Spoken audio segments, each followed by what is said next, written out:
She hadn't expected the rejection to hurt this much.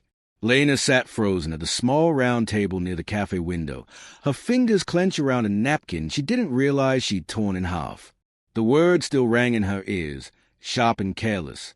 "I'm just being honest," the man across from her said, already reaching for his coat.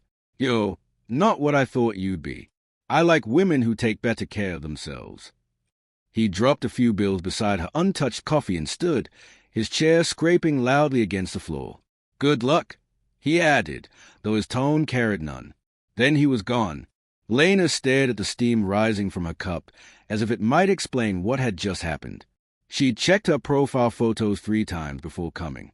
Recent, unfiltered, real. She hadn't hidden anything.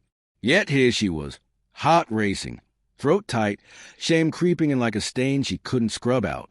Around her, the cafe continued as if nothing had happened, cups clinking, low music humming, people laughing softly. That somehow made it worse. The world hadn't paused for her humiliation. She blinked hard, but tears spilled anyway, sliding down her cheeks and smudging the makeup she'd carefully applied after work. She told herself to stand up, to leave, to disappear before anyone noticed. "Hey!" The voice came from the table beside hers. Calm, steady. Lena looked up to see a man pushing back his chair.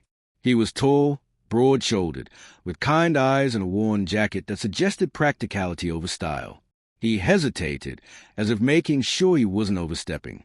"Are you okay?" he asked gently. She shook her head, embarrassed by how small her voice sounded. "I will be." He glanced toward the door the other man had exited through, his jaw tightening briefly. "He shouldn't have spoken to you like that." "It's fine," she said automatically, the lie slipping out of habit. "It's not," he replied, quietly but firmly, "and I'm sorry you were made to feel otherwise." He paused. "May I sit? Just for a minute?"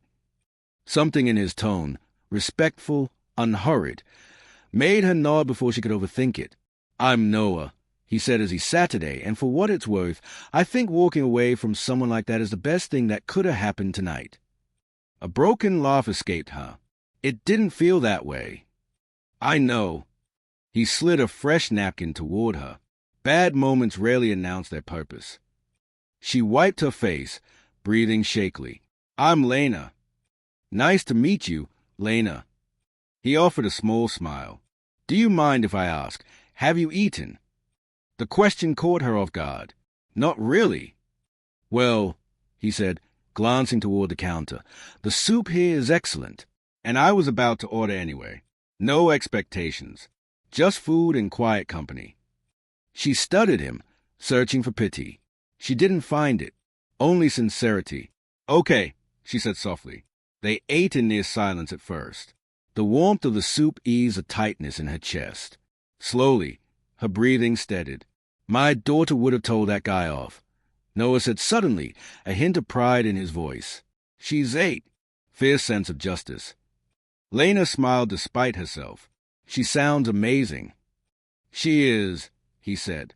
Then more quietly, "I try to be the kind of man I'd want her to feel safe around." That explained it. Lena realized why he'd spoken up, why he'd stayed. "Thank you," she said, "for not pretending you didn't see." He nodded. "Someone once did that for me. I'm just passing it on." When they parted that night, it wasn't with promises or expectations. Just exchanged names, a shared smile, and a feeling Lena hadn't known she was missing. Hope. But hope is fragile. In the days that followed, the other man's words replayed relentlessly. Too much. Not enough. Wrong somehow. Noah sent a simple message. "Glad you made it home safe." She typed a reply, deleted it, typed again, deleted it again. Old wounds whispered louder than kindness. A week passed. Then another. One evening, her phone rang. "Hey, Lena, it's Noah." No pressure. I just wanted to check in. That night stuck with me. Sometimes people need time. I get that. She listened to the voicemail twice, then 10 times. 3 days later, she texted back, "Coffee?" They met on a quiet afternoon. This time, Lena didn't wear armor. No rehearsed smiles. Just herself. They talked. About work. About loss. about the strange weight people carry silently. Noah spoke of his daughter, of learning to cook one-handed while holding a homework sheet, of missing someone who used to sit across from him at the dinner table. Lena spoke of years spent shrinking herself, apologizing for space she was allowed to occupy. Neither tried to fix the other. They just listened. Friendship came easily after that. Weekly coffee, occasional dinners. Noah's daughter, Mia, joined them one evening and announced within minutes that Lena was definitely a keeper. Weeks turned into months. One night, sitting beneath warm cafe lights, Noah said, "I'm not great at rushing things." "Good," Lena replied. "Neither am I." When love arrived, it didn't crash in. It settled, grew roots. It looked like patience, like laughter during hard days, like choosing kindness again and again. Years later, Lena would think back to that first night, not as the moment she was rejected, but as a moment someone chose to see her. And sometimes that choice is enough to change everything. Because the right people don't ask you to be smaller. They make room. And they sit down beside you when the world stands up and walks away. Thank you for watching Classic Stories. Don't forget to like, comment, and subscribe for more stories that remind us how powerful compassion truly is.